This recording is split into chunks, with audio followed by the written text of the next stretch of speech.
Hi friends, మీకు ఈ video నచ్చితే లైక్ చేయండి, సబ్స్క్రైబ్ చేయండి. దివ్యాంక, సురేష్ ఇద్దరు కలిసి మళ్ళీ కౌశికి వాళ్ళ ఇంటికి రావటంతో కౌశికి కోపంతో రగిలిపోతూ ఉంటుంది.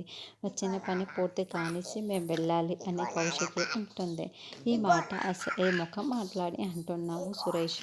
ప్రేమించాను, పెళ్లి చేసుకుంటున్నావు అంటున్నావు, పెళ్లి చేసుకున్నావు. ఇప్పుడు నీ ప్రేమే గనక నిజమైతే డబ్బుల కోసం నువ్వు ఇలాంటి డీల్ చేసుకున్నావా? డబ్బుల కోసమే అయితే నువ్వు సంతకం పెట్టడానికి వస్తావా అని సుధాకర్ అనడంతో, నేను డబ్బులు తీసుకోవడం ఏంటి అని సురేష్ ఒక్కసారిగా లేచి, అదేంటన్నయ్యా, ఈ స్థలం అమ్మడానికి నువ్వే ఇద్దరు సంతకాలు కావాలి కదా సురేష్, నీ సంతకం చేయమని కౌశికి వదిన అడిగినప్పుడు ప్రాపర్టీలో 10% వాటా డబ్బులు సురేష్కి ఇస్తేనే సురేష్ సంతకం చేస్తాడు అని దివ్యాంక చెబితేనే కదా నేను ఎక్కడికి పిలిపించింది అని రాత్రి ప్రశ్నిస్తూ ఉంటుంది. ఏంటి, ఆ డీల్కి ఓకే చెప్పేసావే కదా, ఇప్పుడు వదిన కూడా అలాగే 10% ఇస్తాను అని చెప్పి ఈ సంతకం కావాలి అని ఇక్కడికి పిలిపించింది.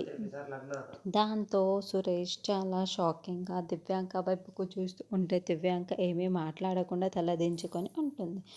సురేష్ డబ్బులు అడగలేదు, ఇదంతా దివ్యాంక కుట్రే అని రాత్రికి కౌశికి అర్థమైపోతూ సురేష్ దివ్యాంకను చాలా కోపంగా చూస్తూ ఉంటాడు. సురేష్, నువ్వు నోరు తెరిచి ఈ మాట నేను చెప్పలేదు, దివ్యాంకనే చెప్పింది అని ఒక్క మాట చెప్పు సురేష్, నీ నోటితో చెప్పు సురేష్ అని కౌశికి అడుగుతూ ఉంటుంది. సురేష్ ఏమో ఇంకా ఏమీ మాట్లాడకుండా దివ్యాంక వైపుకు చూస్తూ ఉంటాడు. మరి సురేష్ ఇప్పటికైనా నోరు తెరిచి, ఈ 10% డీల్ గురించి నాకు తెలియదు, ఇది దివ్యాంకనే చేసుకున్న డీల్